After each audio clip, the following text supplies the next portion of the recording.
Здравствуйте, в эфире телеканал Тува-24. С вами Алтын Казбуян, и я расскажу вам об основных событиях на сегодня. В целом мире и в России продолжает обостряться ситуация с коронавирусной инфекцией.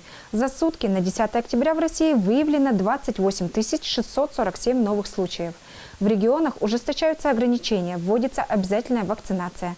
Так, с сегодняшнего дня Роспотребнадзор Еврейской автономной области ввел обязательную вакцинацию для работников некоторых сфер деятельности, в том числе образования, здравоохранения, обслуживания и торговли. Специалисты подчеркивают, что у вакцинированных граждан продолжительность заболевания гораздо меньше, чем у тех, кто не делал прививку. По данным Минздрава Тувы, за сутки на 11 октября в республике выявлено 55 новых случаев COVID-19.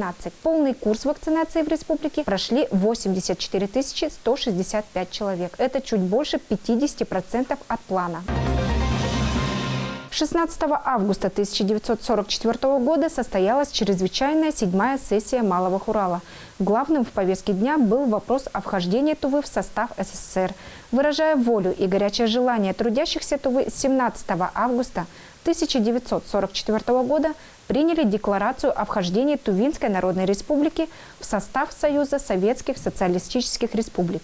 Почему памятную дату отмечают в октябре, рассказывает Сайгын Бюргюл. В августе 1944 года рабочая крестьянская Красная Армия наконец-то выбила германских оккупантов из территории СССР. Тогда же Малым Хуралом была принята декларация о вхождении Тувинской Народной Республики в состав Союза Советских Социалистических Республик. После двухмесячных консультаций и переговоров было принято ожидаемое решение. 11 октября 1944 года прошлого столетия Президиум Верховного Совета СССР принял указ о принятии Тувинской Народной Республики в состав Союза Советских Социалистических Республик. А через 2 дня ТНР вошла в состав Российской Советской Федеративной Социалистической Республики на правах автономной области. Центральный комитет Тувинской Народной революционной партии и правительство Тувинской Народной Республики, начиная с 1934 года, неоднократно поднимали вопрос о вхождении Тувы в состав Советского Союза, о чем свидетельствуют архивные документы. С 1944 по 1991 год Тува развивалась в составе советского государства. Систему власти в ней привели в соответствие с конституциями СССР и РСФСР. В 1944 и 1946 годах Совнарком Советского Союза принял 2 постановления, которые серьезно продвинули Туву в социально-экономическом плане. Вхождение Тувы в состав Советского Союза дал большой толчок к развитию здравоохранения, развитию образования, а также индустриализации Тувы во многих областях народного хозяйства. В 1961 году Тувинская автономная область была преобразована в Тувинскую АССР. В 90-е годы в Туве, как и по всей стране, началось реформирование многих сторон жизни общества. Поднимались проблемы возрождения языка, духовности, национальных праздников, обычаев и обрядов. Сегодня республика считает себя неотъемлемой частью великой страны. Тува в 40-е годы уже выбрала свой путь и будет идти по ней до конца. Пожалуй, это были самые длинные переговоры о принятии одной страны в состав другой. Самое первое упоминание о жаловании русского подданства тогдашнему руководителю Тувы Алтынхану Шалою датировано аж 1617 годом. Более 3 веков назад. Сайгын Бюргюл, Буян Мангуш, Кюзел Царьсерен, Тува-24. Учителя Тувы начали получать зарплату за сентябрь по внедряемой правительством республики системе оплаты труда. И приятно удивились. На самом деле есть чему. В школе села Сесерлых Пихемского Кужуна в среднем зарплата учителей повысилась на 8 тысяч рублей, что существенно отмечают сами педагоги. Вопрос о повышении оклада педагогам требовал решения давно. Какое могло быть качественное обучение учащихся, когда их учитель, чтобы прокормить семью, возлагал на себя в 2-3 раза больше работы, при этом еще вне школы занимаясь репетиторством? И это не говоря об оттоке педагогического состава из республики. С новой системой оплаты труда учителю предоставляется возможность заниматься любимой работой без обременительной нагрузки. Об этом нам рассказала учительница с 38-летним стажем Светлана Бадарчи. Я бы очень желала, чтобы у меня было 18 часов, чтобы было время на проверку тетрадей, на внеклассное чтение детей, на внеурочную какую-то деятельность с детьми, чтобы была полноценная такая образовательный процесс полноценный. И самое главное, качество образования, чтобы дети более образованными стали. людьми. А так при 30, при 36, даже более часов, какое тут может быть качество образования и воспитания, да? Мы только механически выполняем то, что преподаем, и все. Одновременно с повышением зарплаты учителям в народе начали ходить различные толки доморощенных умников, вроде того, что из школы убрали стимулирующие выплаты. Для предупреждения подобных пересудов специалистами Министерства финансов Республики активно проводится разъяснительная работа с педагогическим составом учебных заведений. При норме 18 часов у нас получится без компенсационных и стимулирующих выплат мы достигаем МРОТ и получается чуть выше МРОТ. То есть там получается зарплата у нас 24 510. При МРОТ, при минимальной оплате труда 24 305. То есть и на эту зарплату мы еще накручиваем все сельские, за кабинет, за классное руководство. И то есть вот в среднем у нас по Кажуну получается увеличение в среднем на 24%. Но так как у вас нагрузка более 18 часов, и разница у вас в заработной плате составила в среднем 41%. Маленький оклад, уравнивание зарплаты среди учителей, независимо от стажа и категории, стали главными причинами оттока кадров из образовательной системы региона. Это привело к острой нехватке учителей. Около 260 педагогов не хватало в начале этого учебного года. Нужны были кардинальные меры для изменения ситуации. Если у нас молодой педагог без стажа, в среднем он получал примерно 26-27 тысяч рублей. На сегодняшний по новой системе оплаты труда он получает 33-34 тысячи рублей. Это очень большая разница.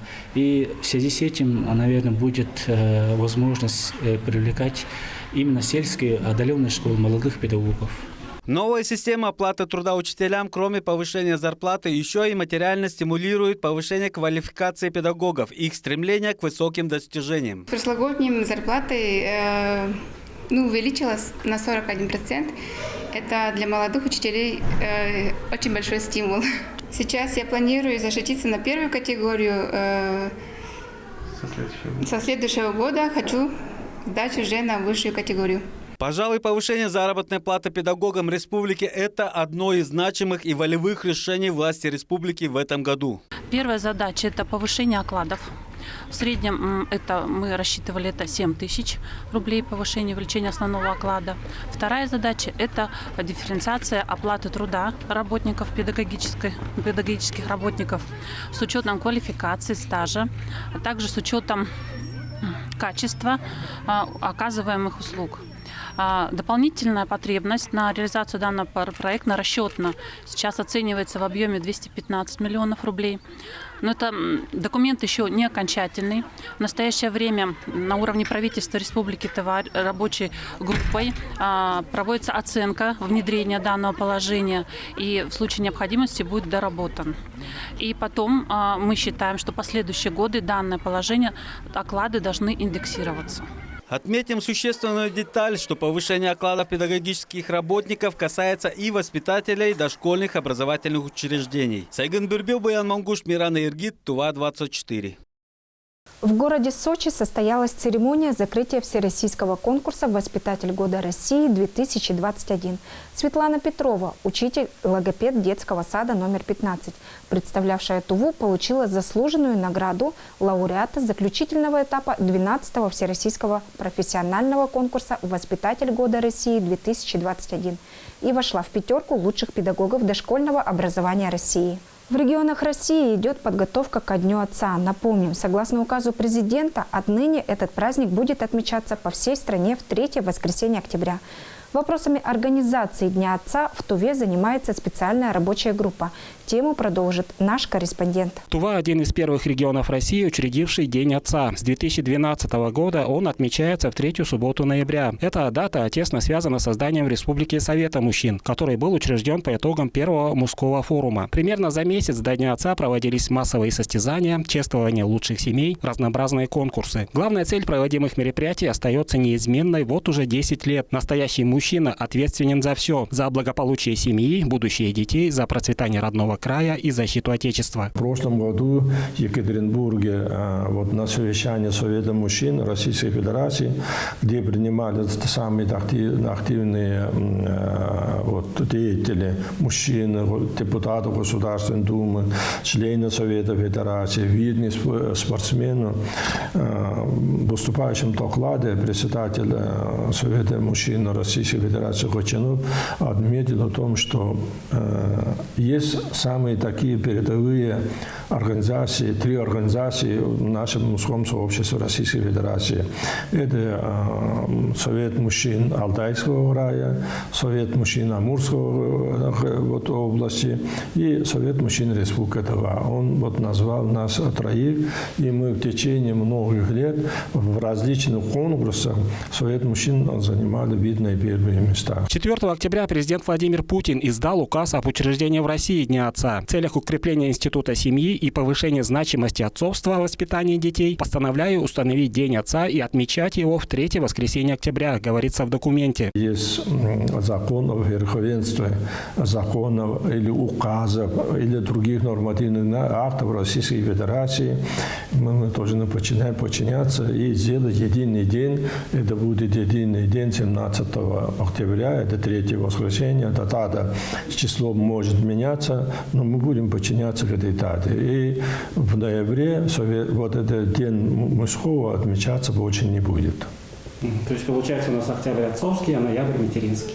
Ну, да, вот так будет получаться, значит, в октябре будем отмечать, значит, мужской день, а в ноябре, значит, как было у нас День наших уважаемых женщин. Планируется, что с учетом антиковидных ограничений мероприятия ко Дню отца в Туве пройдут 15 октября в режиме видеоконференц-связи. К участию приглашены главы образцовых семей из Кажунов, которые в онлайн-формате поделятся своим жизненным опытом. Мадар Сандан, Владимир Сюртук, Кузел Сарыксарен, Тува 24.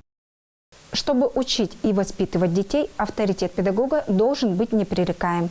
Пьяный педагог, да еще за рулем, понятия несовместимые. Но, к сожалению, такие факты есть. В республике с начала года сотрудниками ДПС за нетрезвое вождение к ответственности привлечено 23 учителя и преподавателя, в их числе 8 женщин-педагогов. В одном из случаев после празднования дня рождения группа женщин и мужчин в нетрезвом состоянии выехали на автомобиле. Не сразу, но полицейские нарушителей задержали. Водитель был с признаками опьянения. 4 женщины и 2 мужчин в нетрезвом состоянии мешали составлению протокола и оказывали стражам порядка активное сопротивление. Одна из участниц оказалась гражданской женой горе-водителя, а вместе с тем педагогом одного из престижного училища республики. Оттаскивая инспекторов ДПС от задержанного, граждане порвали форменное обмундирование одного из правоохранителей. При этом выражались в их адрес нецензурной бранью. В это время, улучив момент, водитель скрылся с места, однако был оперативно задержан. День рождения участники будут вспоминать еще долго, ведь все они были доставлены в дежурную часть для дальнейшего разбирательства, а водитель лишился прав и получил штраф в размере 30 тысяч рублей. И если в первом случае пострадали только сотрудники ДПС, то во втором, к сожалению, 1 человек лишился жизни. Так, на 830-м километре автодороги Р-257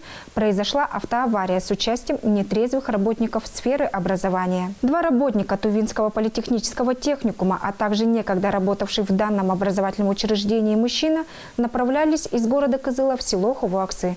Во время поездки 51-летний водитель автомобиля Honda Партнер не справился с управлением и врезался в дерево. На месте от тяжести полученных травм скончался 49-летний пассажир с переднего сиденья. Водителю и 34-летнему пассажиру оказана разовая медицинская помощь. Статистика дорожно-транспортных происшествий показывает, что полагаться на совесть тувинских водителей еще рановато. Если автолюбитель не понимает, что соблюдение ПДД – это обязанность, которая обеспечивает безопасность участникам дорожного движения, напоминать об этом вынуждены госавтоинспекторы.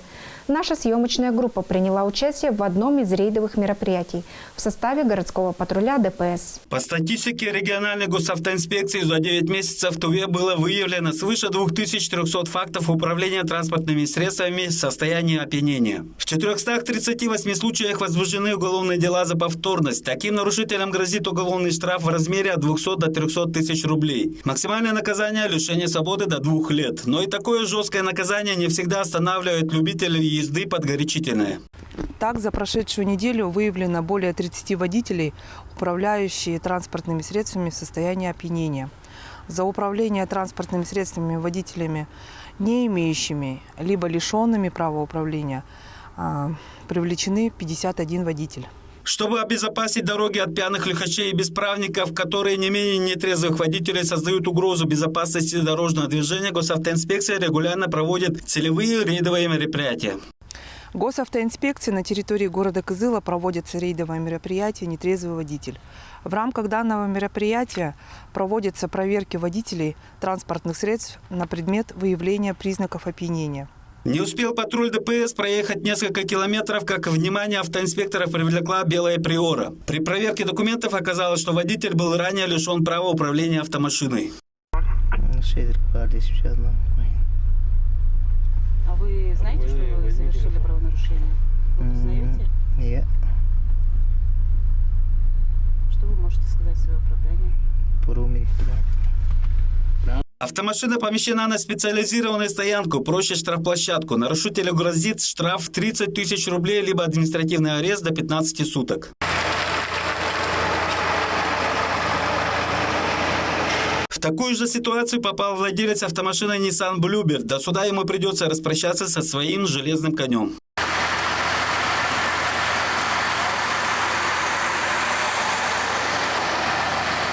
Следующим нарушителем, который попал под пристальное внимание дорожных полицейских, стал любитель отечественной автомашины ВАЗ-2101, в народе «Копейка». При общении с водителем инспекторы дорожно-патрульной службы почувствовали исходящий от него запах алкоголя и вынуждены были провести мобильное освидетельствование на состояние опьянения.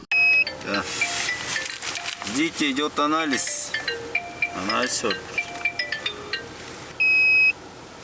Кастер. Амбер.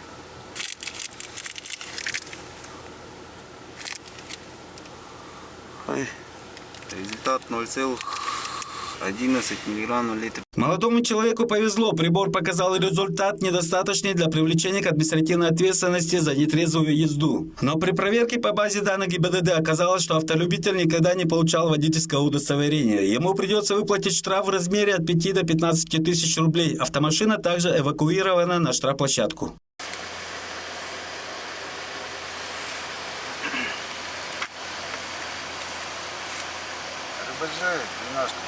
А вот владельцу белоснежного Камри не повезло. Прибор показал трехкратное превышение допустимой нормы содержания алкоголя в организме. Кроме того, оказалось, что мужчина уже был привлечен к ответственности за нетрезвое вождение. Теперь ему грозит уголовное наказание по статье 264 прим. 1 Уголовного кодекса Российской Федерации. Всего с пятницы по субботу в республике было выявлено 15 пьяных водителей. Совершено 7 дорожно-транспортных происшествий с материальным ущербом. Одно опрокидывание автомашины, в результате чего один человек получил легкие травмы. Сайгын Бербю, Буян Монгуш, Мирана Иргит, Тува-24. Эфир телеканала подошел к концу. Следите за нашими новостями в социальных сетях. Пусть завтра будет лучше, чем сегодня.